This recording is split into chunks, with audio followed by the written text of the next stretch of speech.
Majo John Madden in my camper van on a really turbulent day in typically very lovely weather. Veracruz. You're not gonna get a good shot at that here. Guy here is selling conch shells and he's advertising his conch shells, and you can't get a good view of that either. But that's alright, because that's not what this video is about. I need to gripe. I need to vent. And I really believe in venting. I really believe don't sit on your traumas. Get it off your chest. Talk about it. Emote about it. So I've got a gripe against this woman in Cardell here in Mexico who cleaned my clock a couple weeks ago. I'm not going to use her name. She was a taxista, taxi driver, and she picked me up outside my hotel in Xalapa to take me to the mechanic. And by the time that 10-minute trip to the mechanic had ended, we were big time into each other. And I can put a link to that video that I did immediately afterwards where I could hardly even speak. She's beautiful, young, 35, tiny, very petite, perfect hourglass body, and so mesmerizing. She sings beautifully, she dances beautifully, she drives her taxi brilliantly, fast, takes lots of risks, all of which I appreciate.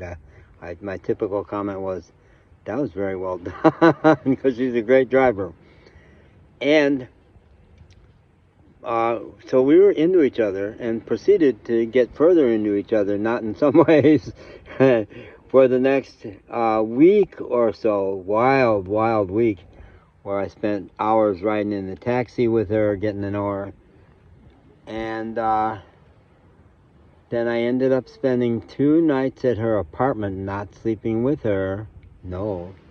And then 4 nights at her house in Cardell. She's a taxi driver, but she's got a house in Cardell, an apartment in Xalapa, and an apartment in Veracruz. I think her parents bankroll her. And really, I realized she only drives the taxi on the weekends. It's actually her dad's taxi. He drives it during the week. Mexican parents dote on their children. They really support their children in so many ways. And he's obviously crazy about her. But I think he doesn't realize her shadow side. Her shadow side, as I got to experience it, was she was apparently brutally dumped by some guy some while ago, maybe a year ago, because 9 months ago she took a vow of celibacy to clean out her energy, and the way she's gone about it is pretty violent. She sleeps in like a body sock, totally encased, listening to New Age self-affirmation tapes all through the night. And despite the fact that she wanted me to be her man, she really did. She said, "You're great, I want you to be my man." But she wouldn't do anything that would approach sexuality. Barely hugs. She allowed me to give her back rubs, but she didn't want to give me one back. That was a real telltale sign. Really, the first telltale sign should have been that she wildly overcharged me for that ride to the mechanic. I was so into her, I didn't say 150 pesos. Anybody else, this would be 40 pesos. And as I rode with her, I watched her negotiate with poor people who would say, "No, I don't want to pay you that much." And it was because she was charging too much. She just pull a number out of her head and charge it. Try to, anyway. Yeah. So her way of healing from being so violently dumped is to have really solid boundaries and just repair herself from within, and not to care much about anybody else. When I arrived at her house in Cardell, she had recently taken in a puppy that was wandering down the street, like an 8 or 9 week old puppy. She gave no care to that puppy at all. She wouldn't touch him. One of the real deal breakers between us was one night when she didn't violently kick him, but she like dribbled him like a soccer ball out of her, it was a girl puppy, out of her apartment because that puppy could not be in the apartment. And what had happened for me was when she dropped me at her apartment, her house in Cardell, nice little house with a beautiful backyard, she took off to go back to Xalapa to do her taxi work, and I had 2 days with the puppy to try to make up for the love that poor puppy needed. I gave that puppy so much love and attention. So to watch what I was so exhausted that night that I was lying on a mattress on the floor, not in her bed. And I was almost asleep watching her do this to that dog, and I yelled, "No, no, don't do that. Don't kick that dog. Pick the dog up lovingly and take her outside," because she always wanted to sneak inside. And the poor puppy really wanted attention, not just from me, but from this girl. Wouldn't get it, wouldn't get it, wouldn't get it. So 2 days after she had come back to Cardell and everything, really from the moment she arrived, when she threw the dog out of the house, I went, this is going south in a hurry. And it did. It did. And she's amazing. She would dance on the pool side, the little rim of the pool. She'd dance on that. She was so athletic. And when she got so finally I said to her, I wrote her long WhatsApp messages about why I needed to get out. I'm sure she never read those.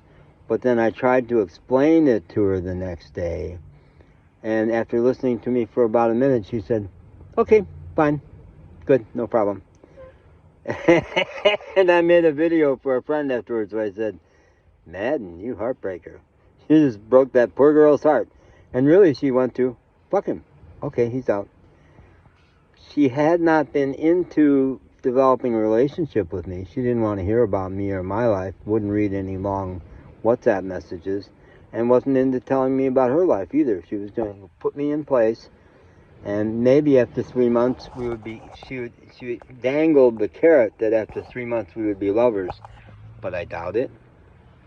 I don't know how she's ever going to let a man into her body. I don't know how she'll ever do that because she's all about boundaries. So the part I really want to gripe about is that she said, okay, first it was she was going to have her father give me a ride back to Xalapa because I said I need to get out of here. And she had workmen working on the house. And when I said, have you contacted your father? She says, I'm busy, don't you see? I'll call him later. And then later she decided, I'll give you a ride back to Xalapa. And I think she actually was going to do that. She's got a hot BMW Roadster. I was a little, especially with her angry and ungrounded, I was like, I'm terrified for my life the way she's going to drive this machine. But she drove about 5 minutes, and in the town square of Xalapa, of Cardell, she said, no, I canceled my trip to go to the beach with you because you didn't want to go to the beach. I didn't want to do anything with her. So I decided to give you a ride to Xalapa. Now I've changed my mind. I'm going to the beach. You get out of the car here at the town square. I'll be back in an hour. Yeah. So by the time she got back in an hour, I was mad. And it was getting cold, and she had left so fast I hadn't had a chance to get my sweater out of her trunk. And she says, good, let's go. And I said, I need my sweater. She says, I'm in a hurry, let's go. So I lost it. And I yelled, now, damn it. And she looked at me and took off. Yeah, took off with all my clothes in her car and a bunch of phone peripherals, including the real bite right now. My iPhone has been through a lot. It was lost on the beach. The regular port for charging it doesn't work well. And I had the ultimate Apple magnetic charger that would go through the back of the magnetic case. That did the job. And at this moment, I can't come up with a cable that's charging it. It's been a nightmare for months to keep this Apple thing charged, my iPhone, and I'm mad. But I'm having fun venting. I guess I'm not super mad, because there's one cable that kind of works some of the time. I think I will make it work. But I am mad. That was 1,000 pesos, which is like a couple $100. No, 17. No, it's less than that. Less than $100. But I don't have the money to replace it right now. Bitch. She's a witch. She is a witch because you cross her. So she said no problem, but really hell hath no fury like a woman spurned. So she liked stealing my shit and dumping me at the town square, 7 o'clock at night, getting dark. She knew I had no money, no way to get back to Xalapa. I came out smelling like a rose because my friend, I went to the Coppel store, was able to reach my friend Lee. He sent me $100. I got a taxi up to Xalapa, and now I'm in Veracruz, and I'm like a pig in shit here. I love Veracruz. But boy, did I learn. And I don't regret any of it. It was a huge learning experience. I did not pay attention to the warning signs. And my last big relationship in Chicago, a long time ago, Jennifer sent me warning signs that she was going to be the tough nugget. She was brilliant. She also was brilliant and tall and beautiful, funny, but cold-hearted. She was cold-hearted. And she sent me warning signals, and I didn't pay attention to them. I needed to have that experience. It was a 4-year, really complicated experience. But it ended up with me finally saying, this woman is too tough. Our friends regarded us as the poster kids for heterosexual relationship because we worked every issue. But my wise friend Larry Knox said to me, you're working too hard. It's too hard. It shouldn't be that hard. And it was too hard and too brutal. At one point, she admitted she was a rageaholic. Now that we've moved in together, I've turned into the rageaholic my mother was, and she had. And I kept trying. These days, I never would take the kind of shit I took. And I learned how to fight. That was her big gift to me. And it was a huge gift. I had to learn how to really get angry and learn that nobody died. And even Jennifer, to her credit, because she was so good at anger herself, she said, good. That was good. You didn't hit below the belt. You didn't call names. You just were super angry. So that was her big gift to me, and I've told her that. Okay, bye.